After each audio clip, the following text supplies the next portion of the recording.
everyone, and welcome to Tuesday's Masters. I'm Grandmaster Denes Boros, and we are going to talk about the legend from Cornwall.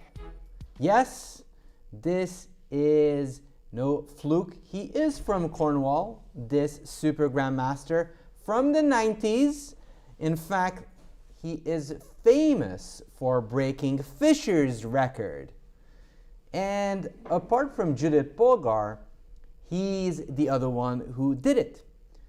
In fact, the games that we are going to look at from him has been in his teenage years, so around the time when he broke that record of becoming one of the youngest Grandmasters.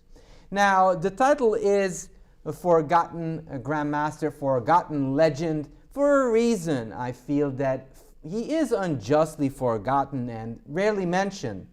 But in fact, he recently did win a tournament in London ahead of Gukesh. You might remember that name.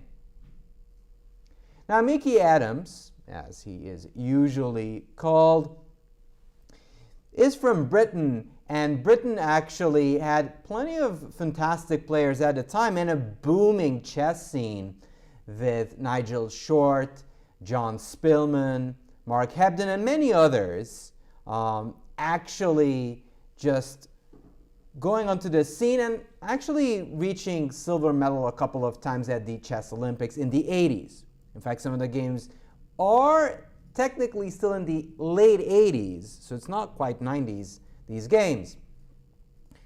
And all that said, any of you have a recollection of Mickey Adams before I start? Nope. Not really.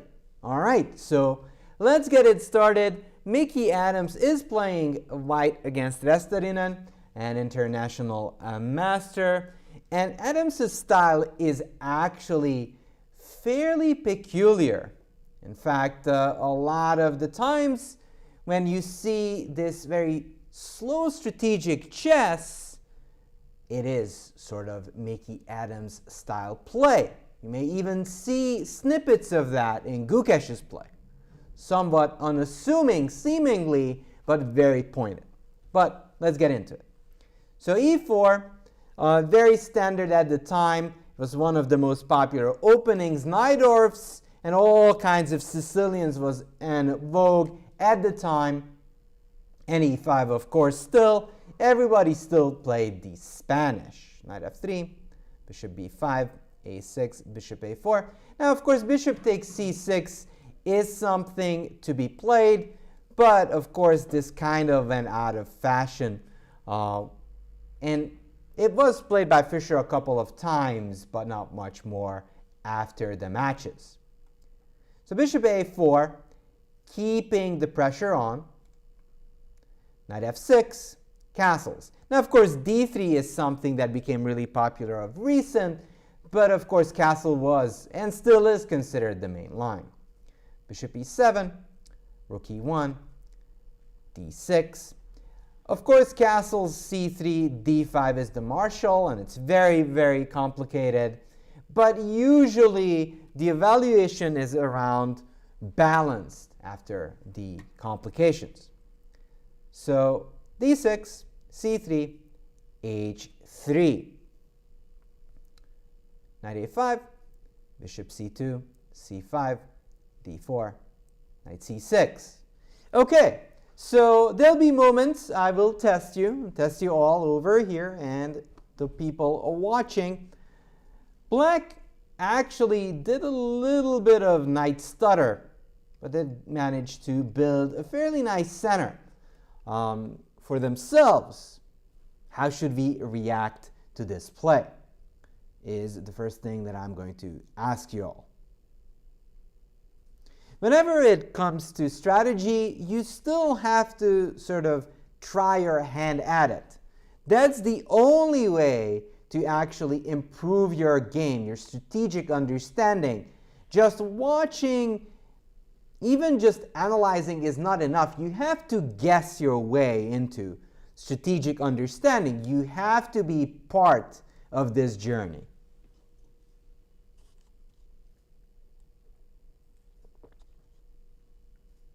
I think the critical one is d5 here, but I play d3 Lopez. Okay.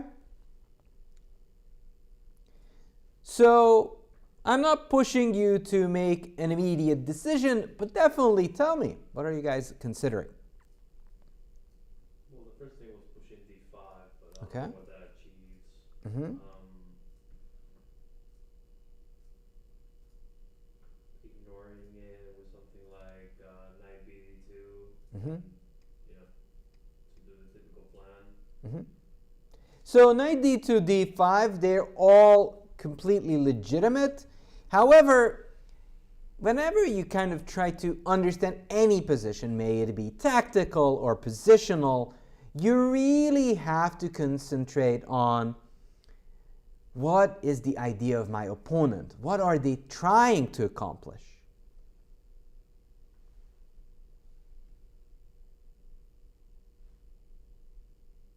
Because some moves might actually seem less logical if you understand what your opponent is playing for. Now, if you look at the center, obviously white has the control. So what could be black's idea? What would black want to do? b4? Before, it is an idea in the future, but not quite yet. It'd be a bit early.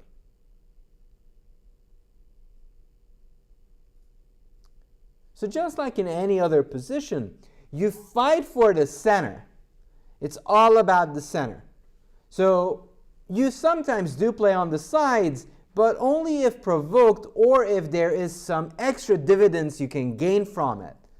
Like, for example, a4, you would definitely consider pawn to b4 in that case, because white also sort of spent a move,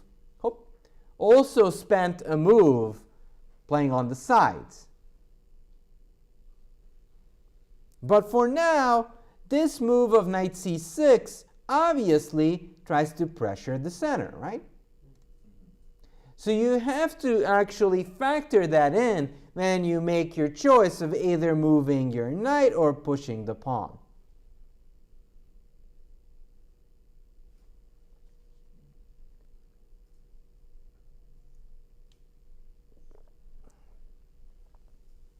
So it is white to move, for those who may have confused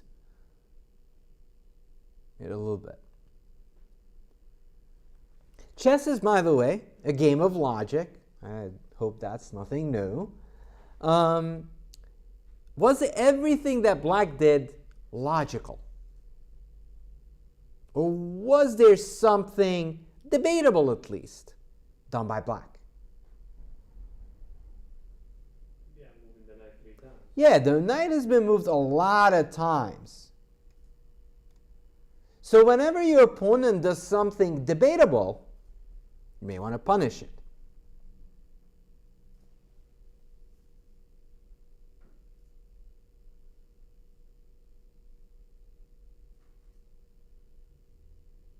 How would we be able to punish that move? I like the d5 push. What makes you feel that d5 is good here? Just because the knight has very little recourse right now to go anywhere good for it, so it's like kind of shoving the knight back, to the side of the board and taking away some of its space, kind of making it a dysfunctional piece somewhat. So I feel like, at least temporarily. Exactly. So d5 was played, exactly asking the question, where should this knight go? Nowhere where it goes will it feel comfortable. Therefore, it's worth asking. Now, to answer the question of knight to d2, though, knight d2 does not lose a pawn because white is going to regain it in the long run. So let's say trade, trade, trade. I go knight b3 and I take the pawn on d4. However, black already managed to trade a couple of pieces. More trades are incoming, and this knight is actually standing on a normal spot. One's really moving it away. So from a strategical standpoint, d5 is far superior. Now, d5 might seem like just a pawn push, but chess is much like football or soccer, whichever you may choose.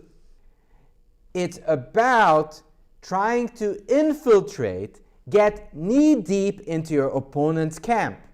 Whenever you go d4, d5, you're already actually clamping into black's territory, and that actually means you've got the advantage, what we in chess call a space advantage. Yes, it does not give you a win, but it does make black's position a little bit more cramped, much harder to maneuver around. Now, just wondering if you guys can guess, where should that knight go? Because believe it or not, even if your position is inferior, you can still try to make the best possible move there. And that makes a big of a difference, because the more best moves you make in chess in a bad position or just inferior one, the most likely you'll survive, or you may even outplay your opponent. I'd say the b8 is where I would go to reroute to d7. Okay, so b8 to reroute on d7. Okay, that's one idea. What else?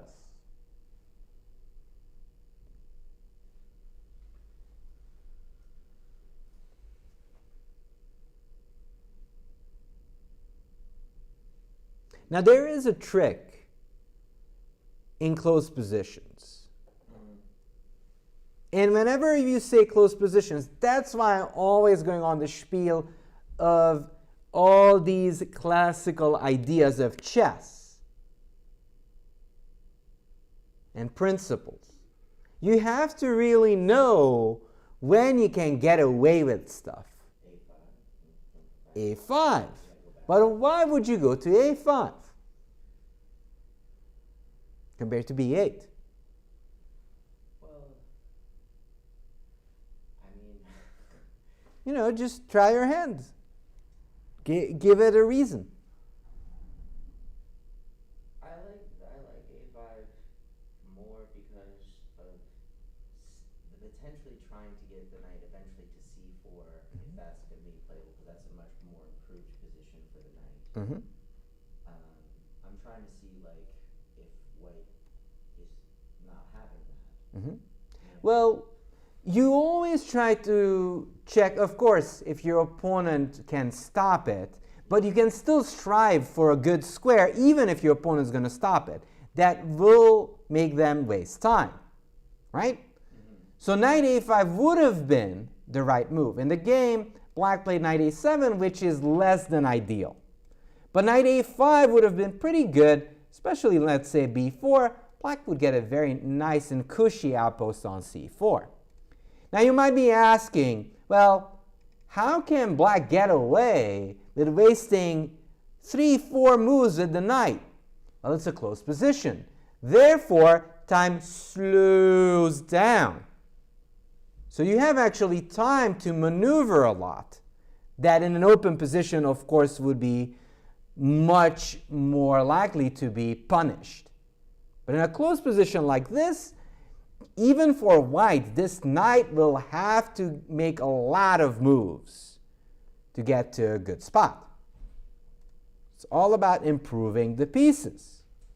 Now, talking about improving your pieces, you can also improve your chess this Thursday, because we are going to have a theme tournament on February 13th, this Thursday at 5:30. We are going to have a tournament of the Italian. So it's going to be only on the Italian. Winner gets book prizes.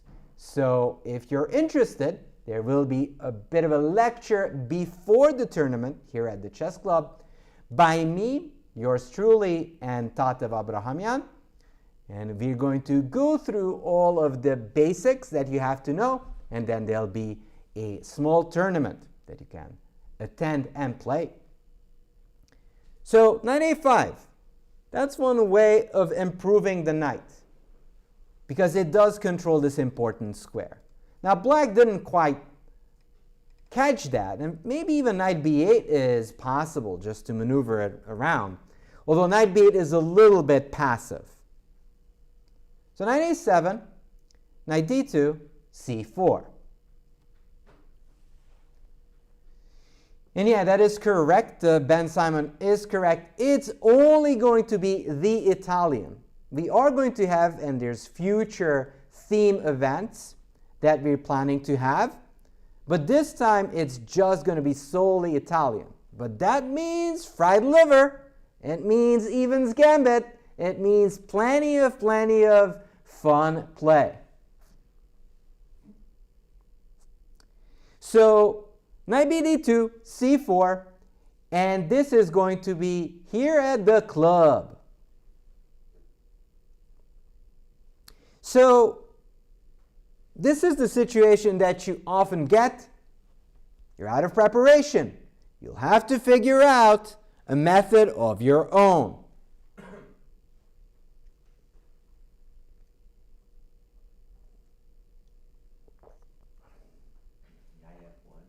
Knight f1 is completely fine. Sure. Now knight f1, by in itself, it feels like you're just developing. Which, of course, there's nothing wrong with that. But my question is, with every move you make, you should have an idea of what you're playing for. I really want white to have to commit his bishop somewhere.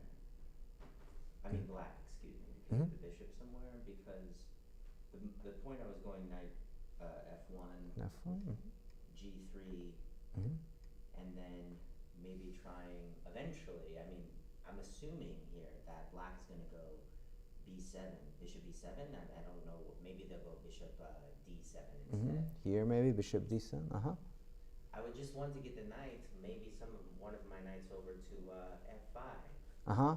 So, yeah, of course this spot is always pretty juicy. The issue is, now if black would go ahead and put the bishop there, this would be beautiful. Yeah. But obviously the bishop is going to stay, and if we hop to f5, this is going to get captured. Now, this is what I'm saying. You always should have a plan in mind. It's okay to have developing moves, but you should have an idea of what you're trying to achieve. Now, here, going for that f5 spot by in itself, that's something that I think is a little bit risky.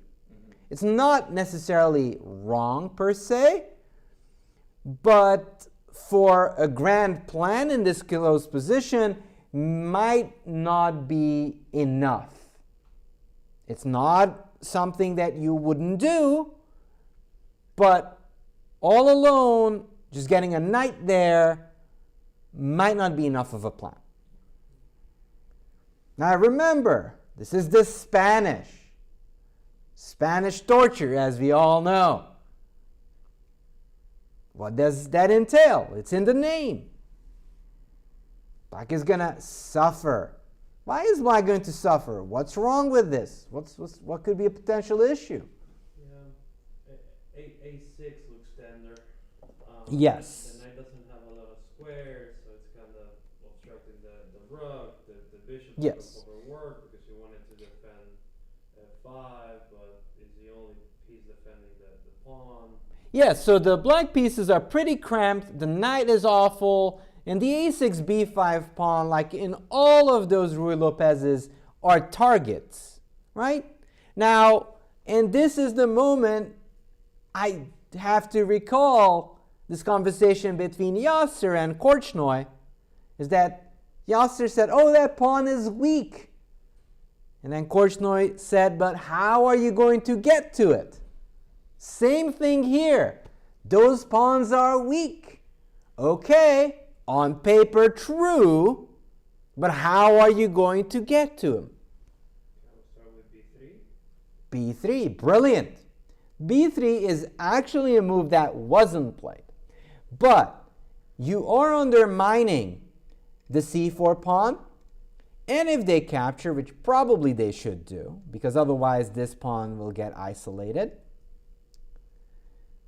So captures, pawn captures, and then already there's a target, and potentially we may expand with c4 in the long run, and might actually get to go c5 and undermine the d6 pawn. So in this sense, you actually proves a great point. Hey, I can do this, undermine the d6 pawn, undermine the a6 pawn, and I might actually get an advantage and maybe win the game.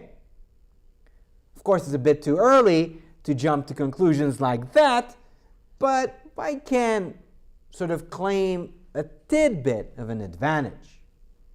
So it's b3 that he should have played. It's something that is preferred by all those monstrosities that analyze games. That's one way of playing. How else could we try to undermine black's position?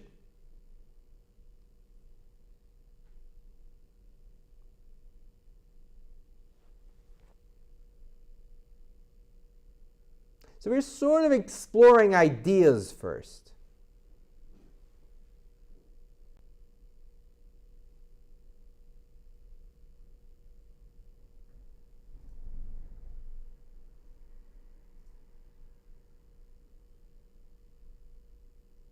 How else can we go after black's position?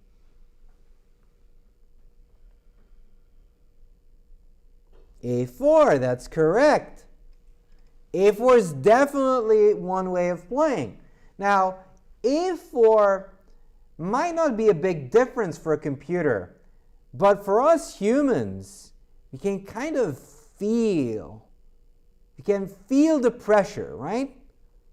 It's kind of like this knight is getting sunburned over there. Because not only do I threaten to capture here, I'm also actually putting your knight on a pin, right? It's getting pinned there. So it's not what Adams did immediately, but it's the idea that he's playing for. So let's see what happened in the game. So knight f1, a5, knight e3. So the funny thing about chess is that if you actually diligently go and check out my class, you'd know what black could and possibly should have played in this position. I kid you not, if you've been to the previous class, you'd know the move for black. I know, it's called pop quiz. You thought just because this is a chess lecture, this does not exist. You were wrong.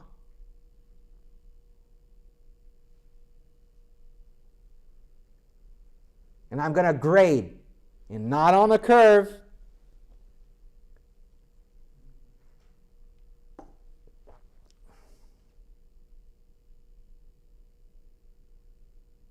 Now don't forget, chess inherently is a mean game. That should sort of give away the move that black should have done.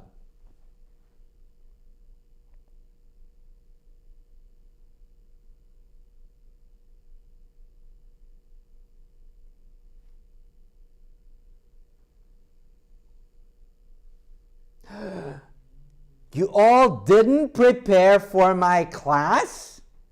Is this even true? Is it rook e8 to hold on to the bishop? Nope. So really chess often is about understanding what your opponent is trying to accomplish.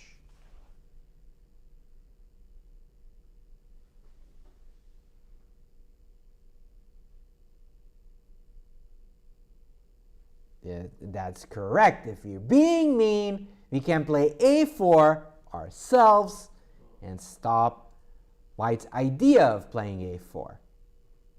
Now, a4, c4, I'd still say that it probably is best under the circumstances.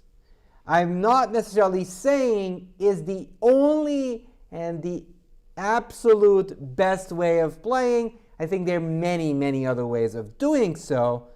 But in this case, definitely a best move. In fact, this is what Doug said the previous class. a4, stopping all kinds of counterplay for white. Not even counterplay, just making a4 hard and b3 less appealing. In our defense, the board was flipped last week. That is fair. The board was flipped, but hey, I heard that people who play chess can rotate the board in their heads, which is actually funny. I don't believe is true because I've asked even super grandmasters and they struggled real hard. I think we rarely actually flip the board. Well, maybe we would be flipping the board more often if our name was David Bronstein. But we are not all the legendary cunning Devik. Okay, so queen c7, queen e2. And the funny thing with this type of playing, all computer Andies will be crying foul that Adams isn't quite playing the top moves. But chess in general is about concepts, is about following through with your plans. So queen e2, knight e3. Let's make sense of this. What do you think Mickey Adams is trying to accomplish here? Most precise? Well, in fact, we should actually reclaim this word most precise with the idea that if there is a plan, are they actually following through with the plan they have and not just saying, oh, imprecise because they chose a third or fourth plan that wasn't considered by the computer by some chance. a4. So the whole point of this queen e2 move is that white is actually x-raying those pawns on the white squares and preparing the idea of a4. Knight h5. Now, even here you would be wise to check if this trick works. Well, bad news, it doesn't. Yes, if they take, we take here. But there is this tempo-winning move of attacking the queen and then taking the pony. a4, undermining this structure. And again, notice, yes, seemingly not much is happening, but Mickey Adams is patiently building up the position, massaging all those weak spots on b5 and c4. And actually, black is sort of at a disarray with their pieces. So knight f4, queen f1. Very weird looking move, but this queen actually serves a dual purpose of over-defending the king side and also targeting the weak pawns over there. Bishop d7, of course, we go knight f5 this time, because we're sort of overstretching black's defenses. Rook e8. We take here, bishop takes b5. So this is actually a critical point of the game. So far, so good. Mickey managed to actually create isolated pawns on a5 and c4 respectively, but even in a good position, you have to have enough play to actually capitalize on this advantage. Now, what is one of the main issues you have to deal with? What is sort of one thing that hinders us from capitalizing on a big advantage, a positional advantage? And I'm really talking basics here. What we should be on the lookout for. I'm not necessarily looking for a fancy term. If you explain it with your own words, that's good enough for me. Development has nothing to do really with actually winning a position that's much more advantageous. Now, if we get a good position, do our opponents just roll over and give up? Is that what happens? No. If it does, good for you. But that's not what happens in 90% of the games you play, and even I play. Not even for Carlsen. They don't roll over. They don't just give up. They have to fight for their right to party. Now, even though black's pieces are terrible, they want to fight, right? You have to be on the lookout for your opponent to try to spice things up. How could black try to spice things up a little? If it was black to move, what would be a spicy move here? Does black have the right to party? That's what we're trying to figure out. Is there something we might be a little bit concerned with that might actually put our favorite Cornish champions' pieces in jeopardy? You don't want that. Yeah, the queen doesn't have many squares. And Okay. obviously the bishop covers them all, so if by some miracle the pawn disappeared. Yeah, if the pawn disappears, the queen is an issue, but the pawn is there, so no problem so far. Now, whenever we're looking for an idea, something spicy for our opponent, we give them the move. Not really. You're not going to pass, but we kind of look out for moves that they are sort of attempting to play.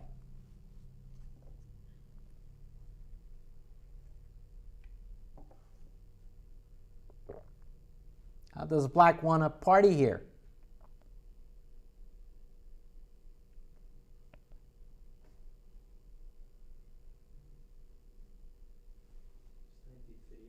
Of course it's a thing. Knight d3 obviously is a thing. They want to mess around town, and if we trade, then this bishop actually comes closer. Now, you might be wondering, okay, so what? I know that they want to do that, but it actually holds the key to the solution that we're looking for.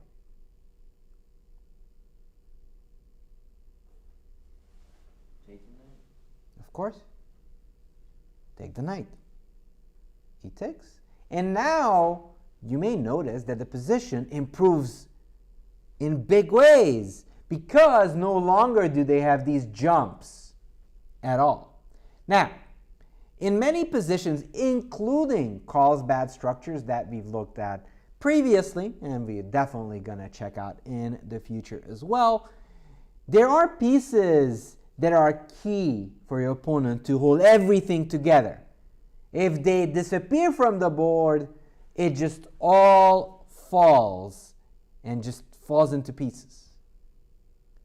So one more good trade for us, and Mickey is on the road to victory, at least from a strategical perspective.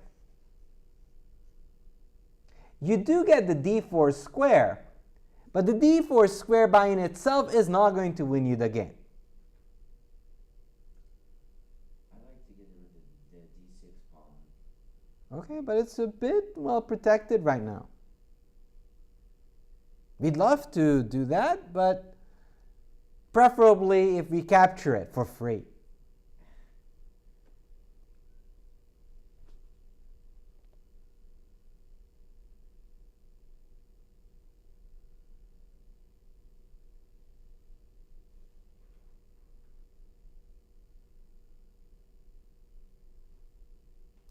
So how can we undermine black's position completely? Because for now, black is holding on. Even if we move our pieces to d4, It's not going to change that much. So it's not 90. 94 looks also very nice. It's a nice move, and I'm not saying it's bad, but it doesn't attack the core of black's position. So can I try bishop a4? Mm-hmm. Because obviously I can get 3 attackers there pretty quickly. I mean they have to take, right? Mm-hmm. Well, we don't quite know if they don't have to take, but they could. But then the pawn's going to be weak.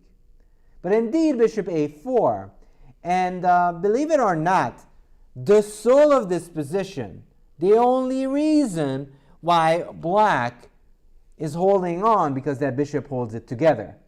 Once that bishop is gone, the c4 pawn is doomed. If it's not going to fall now, it's going to fall in 3 moves, 4 moves. It doesn't matter how many moves it'll take, it'll definitely fall. Now everyone and their grandpa are suggesting pawn to e5 here, but pawn to e5 does not actually ask the question, what's wrong with black's position? It just wants to make an aggressive move for the sake of making an aggressive move. You have to have a reason for aggression. Even in the animal kingdom, there's always a reason for aggression. Learn from the lion king. Both. Here e5 actually risks blowing up your own structure. So this advantage that you have, this pawn over there, why would you give it up? You can do that later. Now, if this was an aggressive position, sure, you can expand and you can go attack. There's nothing wrong with aggressive chess. But when your opponent's pawns are so weak, you don't have to resort to this early aggression. So bishop a4, undermining, also forcing that trade. The bishop can't move away. I'm going to take your rook. So rook b8 takes, knight takes, queen takes, rook b8. Now, we collected a pawn. There is a bit of a mutual destruction going on. If you take my pawn, I take yours on a5. And with every move, the situation's changing and revolving, and evolving in that case that we actually won the pawn. We're reaching the technical phase. What is there left to capture for us, or potentially something that we could grab?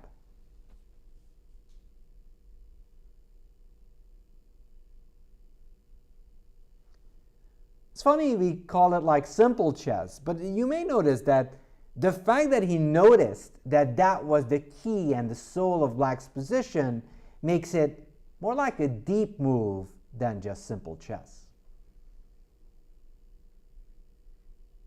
What are some potential targets in black's camp? The f-pawn. The f-pawn, of course. So apart from this guy, this one on f4 is a target. So it goes e5.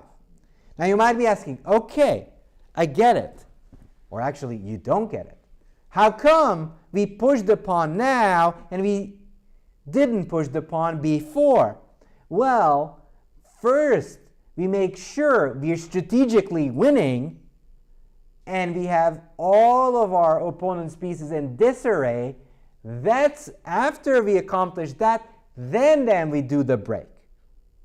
So black is actually unable to meet it anymore. Even notice the rooks that used to be here have moved to the b file, practically not paying attention at all to our threats. So rook takes, take on f4, knight b5, c4. Black is already in a hopeless predicament. These pawns are rolling, this threat is looming in the air. So rook b4, some trickery. Rook takes a5, queen c7. Now, in every good position, you sort of have to decide of what road you're going to take. So oftentimes, after you've seen all those two pawns rolling, we won our second pawn, it'd be like, oh, and the rest is technique, bye-bye, you figure it out. But I'm going to hold your hand and explain to you what you have to consider. Now, you've got the extra pawn, but now you sort of have to decide, am I going to slow roll the game, meaning taking no chances and just keep it simple, or just spice it up just enough so I can mop the game up quickly? And guess which one Mickey chose? The slow road. No, he actually this time chose the fancy way out. And it is a pretty one. And with every position that you should look at, you should treat the position with dignity and look at the threats of your opponent.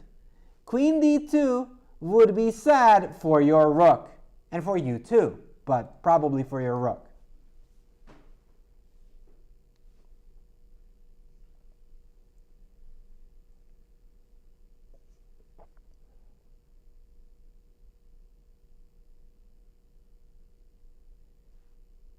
There could be some back rank ideas, because black did not have any time to move any of those pawns. But as I said, you have to force your opponent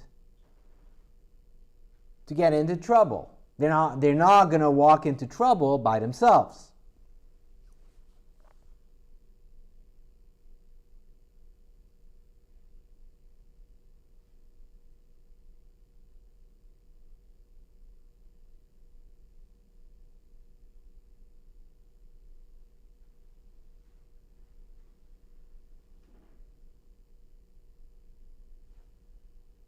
So rook takes b5, obviously. There was a double attack going on. Like if you take, I take your rook. So that wouldn't be ideal. So rook takes b5. Now naturally, black has to keep the pin, right? If you take this way, you're just down a piece and you lose. So rook takes b5 is the only way forward.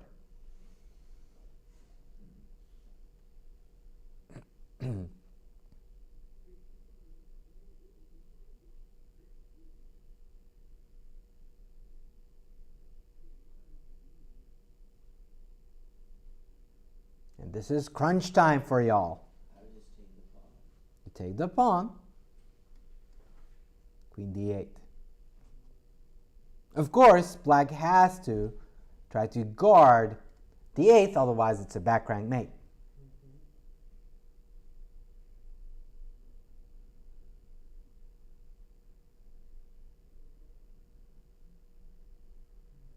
Rook e7, I defend the pawn. It's not quite good enough. It's not bad. But you do want to fight decisive moves if they're on the board. Don't play for tricks. If you go queen anywhere here, trust me, your opponent is not going to capture it. You're not going to capture it. No way. What about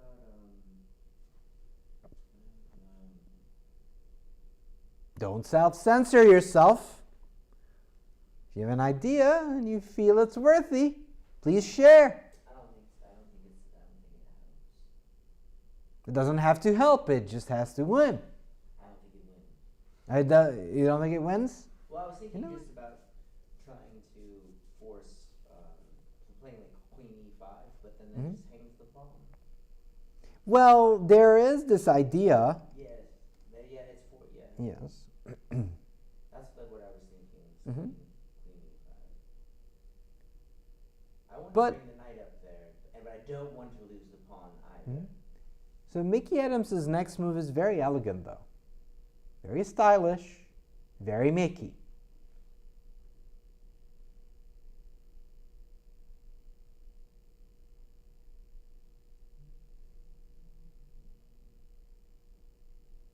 C95. How is knight e5 threatening the back rank?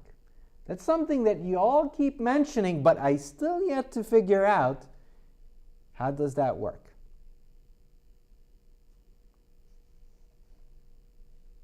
Back rank. So in chess, you do have to have a laser focus. If you start wandering around, you'll miss it.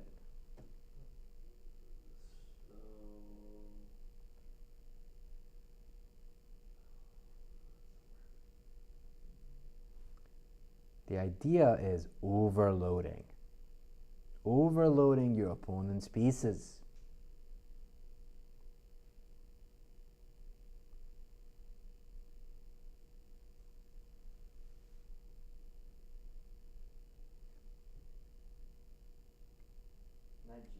D7. Oh my god. Yeah, but Queen takes d7? Yes, that's a good question. But what if they take?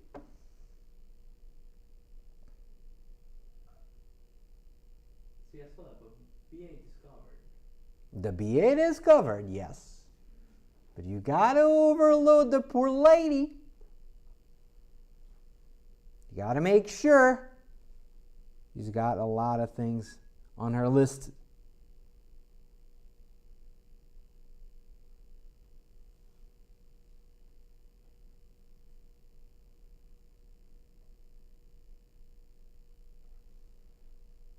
So there's one square here.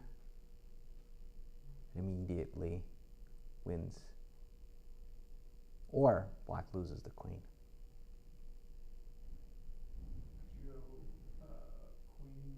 c7? Yes, of course. Queen c7. And it's over. Because if you take rook e8, we lost the whole army, but we won the war. So that's good news. And even if you defend Her Majesty, that's not going to be enough because the same old checkmate. Therefore, after d7, Westerinen resigned. So I really hope you all enjoyed this lecture on Mickey Adams. We may have more in the future. And don't forget, February 13th, this Thursday, we are going to have a theme event. So if you're around the St. Louis area, you want to play chess, you want to practice your Italian, you want to practice your knowledge, and win some book prizes, this is your chance.